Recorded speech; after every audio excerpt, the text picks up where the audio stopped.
Anna Rook is in her late 20s and suffers from a severe anxiety disorder that affects her life in numerous ways. The only person she depends on is her older brother Connard, who is battling pancreatic cancer. They have no family apart from each other, which is why Connard constantly worries about his sister. Additionally, the siblings conceal deep secrets in various corners of their home and are always cautious about who they allow inside. One night, we find Anna playing with an old key by herself in her room. Suddenly, she hears an unusual noise coming from the darkness, but it turns out to be Connard sitting outside. He calls for her to join him, but Anna rudely refuses. The reality is that she hasn't stepped outside the house in over a decade due to her anxiety disorder. The following morning, they are joined by Connard's lawyer, Charlotte. She has been summoned to discuss Connard's will and what Anna will inherit after his passing, but Anna is not prepared to engage in that conversation just yet. Next, we meet Dan, a delivery man who brings food for the family every morning. Aside from Connard, Dan is the only person Anna enjoys conversing with. He is kind and has captured her heart over the time he has been working for them. As they chat, a loud thud is heard from Connard's room. Anna rushes to her brother and helps him back onto the bed. They spend the entire day together, discussing various topics. Connard brings up their father and urges Anna to forgive him, but this only angers her. A few hours later, Anna is jolted awake by her care alarm ringing. She rushes to Connard's room and discovers he has passed away. Even though she knew this moment was inevitable, nothing could have prepared Anna for the loss of her brother. After the paramedics take his body away, she tidies up the entire house and disposes of all his medications. When Anna is at her lowest point, Dan arrives to support her and offers a shoulder to cry on.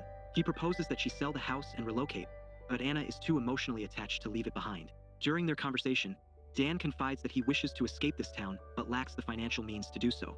Suddenly, Anna leaves and returns moments later with a bag full of cash. She urges him to take it and create a better future for himself.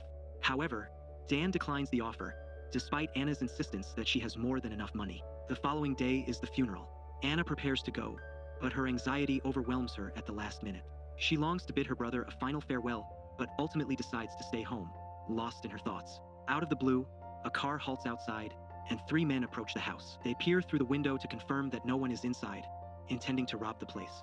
Anna panics, but before she can call for help, one of the men, J.P., breaks the back door and lets the other 2 in.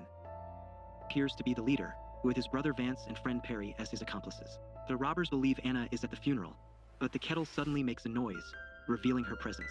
She quickly dashes upstairs as the men begin searching for her throughout the house. Perry discovers her hiding in the bedroom, forcing her to flee downstairs. Just before he can catch her, Anna reaches the front door. She has a clear chance to run outside and save herself, but he and his brother Vance are still on the hunt for the money, while Perry keeps a watchful eye on Anna. She confides in him about her anxiety and reveals that she hasn't left her house in over a decade. Perry is intrigued by her story and decides to verify her claims for his own amusement. He forcibly drags her outside, causing her to faint. When to her aid, Anna loses control and wets herself. Vance is instructed to take her to her room and clean her up while the other 2 continue their search for the money bag. Eventually, they discover a basement with 2 doors that lack handles. These doors undoubtedly lead somewhere, yet they are impossible to open.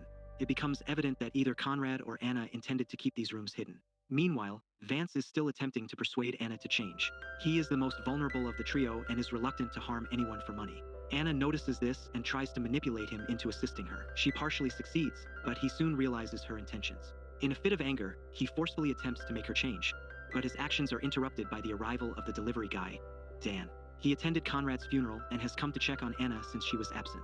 Anna feels grateful to finally have someone to support her, until Dan calls Vance by name, exposing their friendship. She quickly understands that Dan is also aligned with the robbers and begins to panic. She rushes downstairs and finds a hiding spot away from the robbers. Perry confronts Dan and knocks him unconscious, revealing that he is not part of their group after all. After a few minutes of searching for Anna, Perry grows impatient and threatens to kill Anna's pet bird if she doesn't reveal herself. Anna stays hidden, prompting Perry to brutally kill the poor bird. At this point, Dan has regained consciousness, restrains him by tying his hands and pushing him onto the couch. While the robbers are preoccupied with Dan, Anna seizes the opportunity to dash to the bathroom, but she makes noise in the process. Vance is on the verge of capturing her when Anna suddenly stabs his neck, killing him instantly. The other 2 remain with Dan, but the eerie silence leads them to suspect that something is amiss. They urge Vance to speak, only to be met with the sound of Anna dragging his body toward the basement. Before long, they discover blood stains on the floor and follow them to find Vance's lifeless body. JP embraces his brother, weeping and vowing to avenge his death. The mission evolves into something far greater than a mere robbery for the 2 survivors. At that moment, Perry spots Anna behind a door, but she locks it just before he can enter. She then rushes to her room and retrieves the key she had been toying with at the film's start. This key is used to unlock a console featuring a lever. When she pulls it, the stairs to the basement retract, trapping Perry and JP inside. Anna checks on them to ensure they cannot escape. Time passes, and the robbers attempt to break down the basement doors to escape, but they are reinforced to withstand any force. Outside, Dan confesses that he was friends with Vance and had informed him about the money the day before. He feels terrible for his actions, unaware that it would lead robbers to her home. Anna still refuses to free his hands and questions him about Conrad's funeral. He recounts the details and asks what Conrad would have done in a situation like this. Anna ponders for a moment before breaking his finger and dragging him to the basement door. With the stairs missing, he finds himself at the edge of the wall. Anna demands that he prove his innocence by jumping into the basement, and when he hesitates, she pushes him in herself. Dan is crying out in pain, clutching his dislocated knee. Anna then discovers a hidden cabinet that shows her live footage of the basement. After a while, she comes to check on them, while JP tortures Dan in an attempt to make her feel sympathy. Anna instructs them to use the first aid kit located in one of the 2 locked rooms that lack door handles. This time, is able to open one of the doors because Anna has altered the settings from upstairs. However, as soon as he steps into the room, she presses a button, locking him inside. He finds it very strange because the room looks just like the one he had seen upstairs. Meanwhile, Perry tries to break down the second door and finally succeeds after many attempts. He opens a freezer and discovers dead bodies inside. Shocked to the core, Perry rushes outside and comes face to face with Anna. Now that he has seen things he shouldn't have, she cannot allow him to live. She strikes him on the head with a hammer. The man is about to strangle her to death before he bleeds out and dies. Outside, Dan manages to crawl into the second room and sees the dead bodies, realizing that something is very wrong. At the same time, Charlotte comes to check on Anna because she hasn't been answering her calls. Anna pretends everything is fine and makes up an excuse for the noise coming from the basement. Charlotte doesn't think much of it and leaves after confirming Anna is okay. After Charlotte leaves, Anna heads to the basement and finds Dan by the freezer. She puts him inside a cupboard that leads him into the room. He is locked. The room has a one-way mirror that she uses to keep an eye on them. She figures this out and tries to break it, but he is curious about why they recreated the room and whose shirt he is wearing. It is revealed that Anna's father had sexually assaulted her since childhood.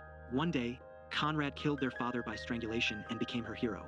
Ever since, they have been luring registered sex offenders into the house to kill them. Anna believes they acted justly because offenders deserve punishment. He argues that both she and her brother are psychopaths. They derived pleasure from killing their father and wish to relive that moment repeatedly.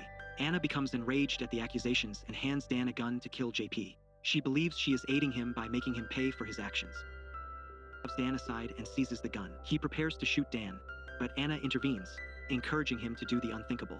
She blames him for his brother's death and asserts that death is his only path to salvation. Initially, he appears to yield to her wishes but regains his composure and aims the gun at Dan once more. Just before the shot is fired, Anna opens the door and allows them to escape. He assists Dan in getting out of the house, but he isn't ready to flee yet. He gazes at Vance's lifeless body, fueled by rage and a desire for revenge. Dan attempts to persuade him to let it all go, but instead, he gets punched in the face. He re-enters and begins to douse the house with gasoline. Anna brings him a bag filled with money, hoping to send him away with it, but he declines and attacks her. In the struggle that follows, Anna manages to escape upstairs, but JP catches up to her and declares he has a plan. He wants her to revisit the painful memories she had with her father by attacking her. The fact that he is donning her father's shirt makes it even more distressing for Anna. At that moment, Dan enters the room, and Anna seizes the opportunity to shoot JP. A heavy silence falls as both Dan and Anna stare at the lifeless body. They head downstairs, and Dan departs without uttering a single word. Anna lingers in the living room for nearly an hour before she finally chooses to leave the house.